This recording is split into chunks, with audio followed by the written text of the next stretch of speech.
Hi, I'm here to talk about why I like Tim Burton's Batman films more than Christopher Nolan's Batman films. What I do want to make clear is that I think Christopher Nolan is very talented, and I feel like having problems with somebody's um, filmography is much different than having anything against somebody as a person. I care about Christopher Nolan. I always want things to go well for him and his fans. And I simply feel like talking about why Tim Burton's take on Batman works much better for me than Christopher Nolan's take on Batman. And if you prefer Christopher Nolan's take on Batman, I think that's okay.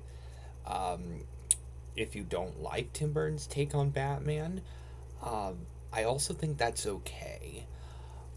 But I do feel like expressing how I personally feel about it.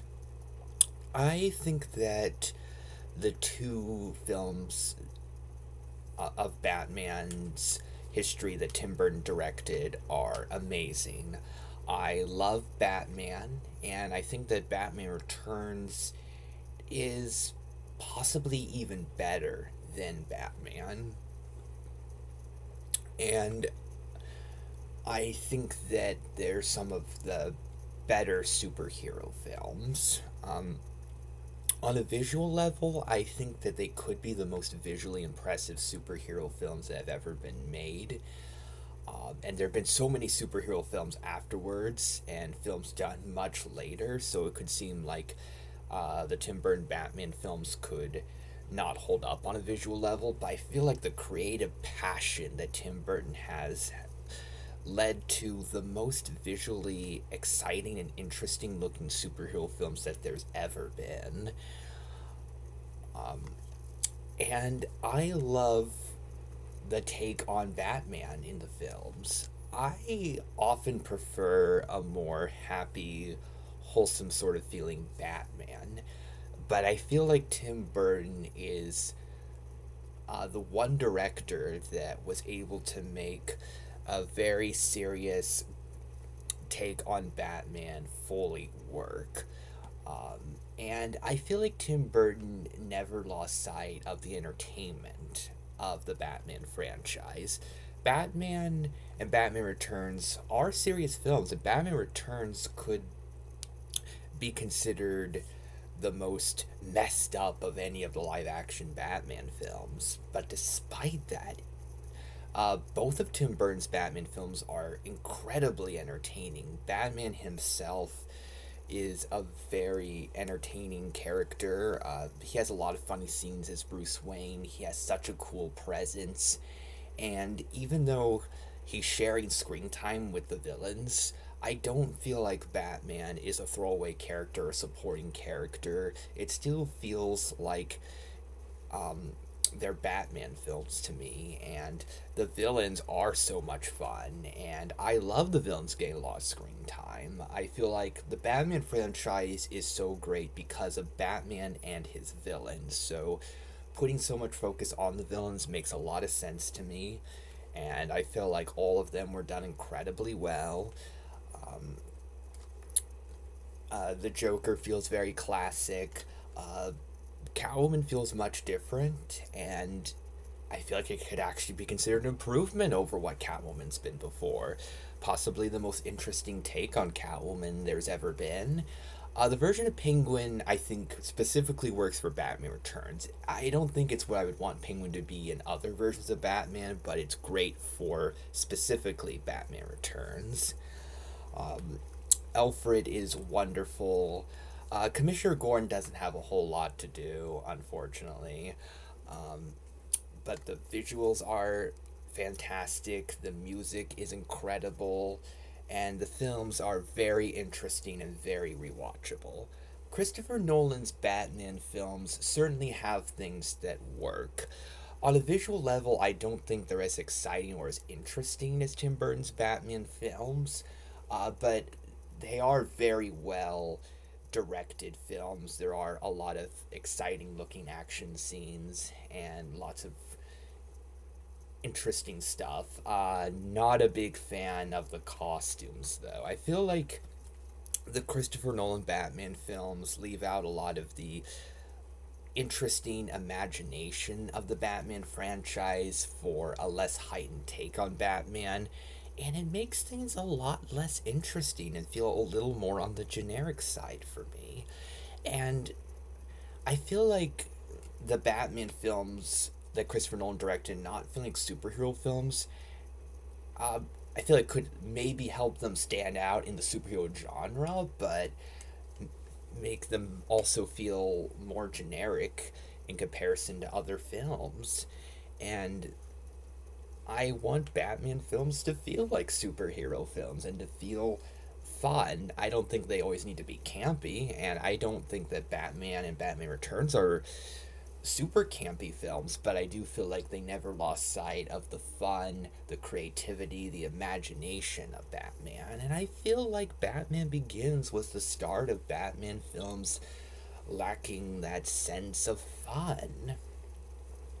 The acting is very good. There's lots of really good casting choices in Christopher Nolan's Batman films, but I do feel like a lot of the actors don't get the opportunity to really shine in the way that the actors did in the Tim Burton Batman films, where they could give really memorable, standout, over the top performances, and it could really work so well. A lot of the actors that got to play the villains in the Christopher Nolan Batman films, it felt like a lot of them didn't get very many opportunities to be really fun and to have that memorability that the Tim Burton Batman villains did.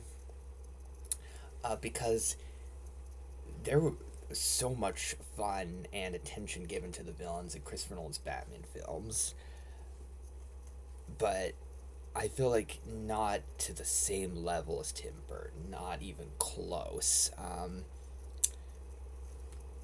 Ironically, I think that Ken Watanabe, it gives the big standout performance in Batman Begins, and he's barely in it, but he felt like he had that perfect mix of intimidating and over the top that would be great for a villain, and he is quickly out of the film. It felt like the film was like, we can't have fun. Liam Neeson is really good, but I feel like he isn't given that sense of fun that the other villains were able to do.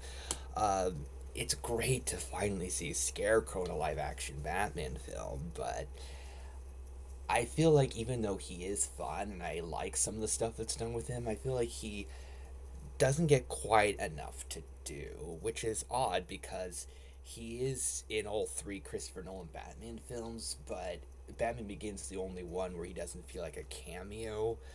Um, and he is a supporting antagonist in it. He's not the main antagonist. And I think that was a bit of a missed opportunity. Um, I do like his supporting role in Batman Begins, and his cameos in the sequels are fun, but I think that he should have had more to do. And the Scarecrow has one of the coolest looking Batman villain costumes in the comics, so his look in Batman Begins is very generic and underwhelming, in my opinion. Really takes away from a lot of the fun.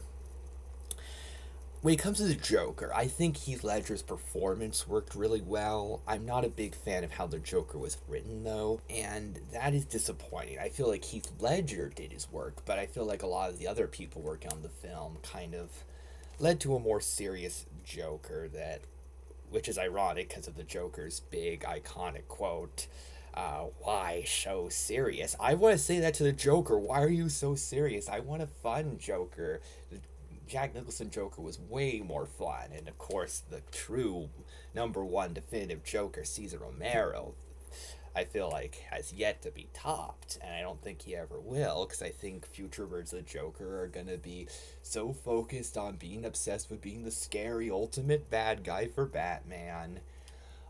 Two Face is very underwhelming in The Dark Knight. He has so much screen time as Harvey Dent, barely any as Two Face, and what he gets as Two Face is pretty underwhelming. Bane is allowed to be over the top in The Dark Knight Rises, which I do really appreciate. Bane has a sort of over the top sort of way of acting that I would want a lot more characters in Christopher Nolan's Batman films to have, but a lot of the time it feels like the characters are boring, serious, talking about analyzing stuff and stuff that doesn't really feel like it belongs to superhero movies, but boring films talking about more realistic stuff that I would never watch if it wasn't associated with Batman. I don't really appreciate that.